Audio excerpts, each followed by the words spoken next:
नमस्कार। आज का डीप डाइव में हम रहीम के एक बहुत ही जाने माने दोहे को समझने की कोशिश करेंगे। स्रोत के तौर पे हमारे पास बस ये एक दोहा ही है, छोटा सा है, पर इसकी जो गहराई है वो सदियों से लोगों को, आप कह सकते हैं, सोचने पे मजबूर करती आई है। तो इस डीप डाइव का हमारा मिशन यही है कि इस छोटी सी रचना में जो एक गहरी बुद्धिमत्ता छिपी है उसे परत दर परत खोलें, उसे समझें। तो दोहा कुछ इस तरह है: रहीमन जो नर ज्ञान से परिपूर्ण सब कार्य साधें, अज्ञान का त्याग कर जीवन में उन्नति पाएं। अच्छा, सुनने में तो काफी सीधा लगता है ना? मतलब ज्ञान हासिल करो, जो नहीं जानते उसे छोड़ो, काम करो और बस तरक्की मिल जाएगी। लेकिन क्या ये वाकई इतना सिंपल है? चलिए इसे जरा और खुरेदते हैं। हाँ, पहली नजर में तो ये बिल्कुल सीधा लगता है। ज्ञान, कर्म और उन्नति तीनों जुड़े हुए हैं।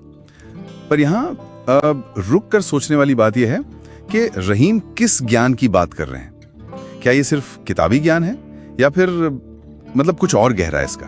हाँ, ये एक दिलचस्प पॉइंट है, क्योंकि ज्ञान तो कई तरह का हो सकता है। टेक्निकल नॉलेज है, दुनियादारी का ज्ञान है, सेल्फ नॉलेज है। रहीम के कॉन्टेक्स्ट में क्या ये प्रैक्टिकल विजडम या फिर किसी नैतिक समझ की तरफ इशारा है? मुझे लगता है शायद दोनों का मिक्सचर है।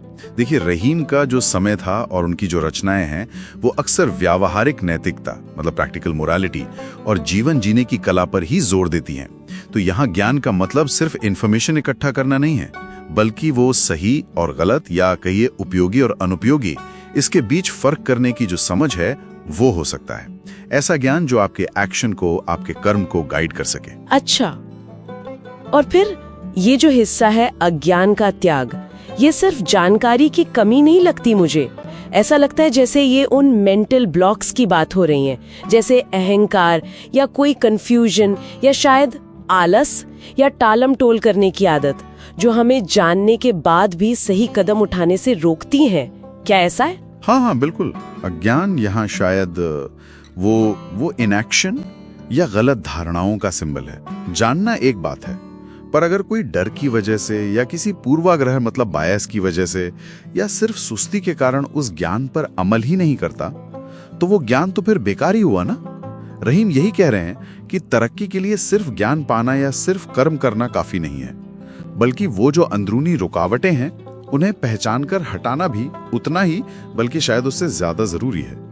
ये एक एक्टिव त्याग है, पैसिव नहीं। तो फिर इक्वेशन कुछ ऐसी बन रही है: सही समझ वाला ज्ञान प्लस उस ज्ञान से गाइडेड एक्शन, ये जो दिमागी रुकावटें हैं, इज इक्वल टू उन्नति। लेकिन ये सब कार्य साधे वाली जो बात है, क्या इसका मतलब ये है कि जो ज्ञानी है वो कभी फेल ही नहीं होता? ये थोड़ा ज्यादा आइडियलिस्टिक नहीं लगता? शायद सब कार्य साधे का लिटरल मतलब हर कोशिश में फौरन सक्सेस मिलना नहीं है। हो सकता है इसका गहरा मतलब हो जिंदगी के जो बड़े मकसद हैं उनको हासिल करना, एक मीनिंगफुल लाइफ जीना। अच्छा, ज्ञान पर आधारित कर्म हमें सही दिशा में तो रखता ही है, भले ही रास्ते में चैलेंज आए, फेलियर मिले। जरूरी यह है कि ज्ञान हमें उन फेलियर से सीखने और फिर से सही कर्म करने की ताकत देता है। ये जो पूरी प्रक्रिया है, प्रोसेस है, ये अपने आप में ही कार्य साधना है। अच्छा, यानी सफलता की गारंटी नहीं, पर सही दिशा में लगातार कोशिश करते रहने की काबिलियत जो ज्ञान से आती है, और ये विफलता को भी एक तरह से सीखने का मौका बना देती है। सही कहा आपने, बिल्कुल।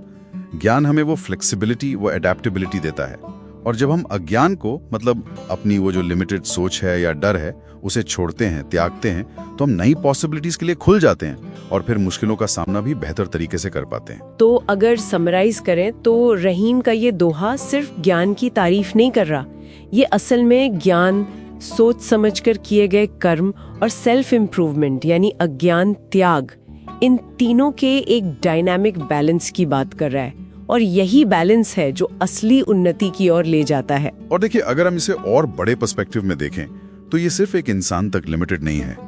समाज, सिविलाइजेशंस, वो भी तभी आगे बढ़ती हैं जब वो कलेक्टिवली ज्ञान को वैल्यू देती हैं, उस पर बेस्ड एक्शन लेती हैं, और जो पुरानी गलत धारणाएं हैं या जो नुकसान पहुंचाने वाला अज्ञान है उसे छोड़ने की हिम्मत दिखाती हैं। वाकई ये तो मतलब एक छोटी सी रचना में कितनी बड़ी बात कह दी गई है।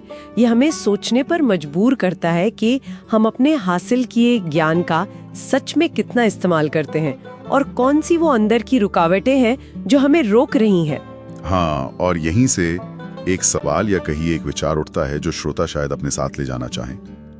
अगर ज्ञान और कर्म का मिलना अज्ञान को हटाकर उन्नति लाता है, तो आज किसी व्यक्ति के जीवन में वो कौन सा एक खास काम, एक स्पेसिफिक एक्शन हो सकता है जो उनके पास जो ज्ञान अभी है उसके आधार पर सबसे सार्थक उन्नति की दिशा में पहला कदम साबित हो।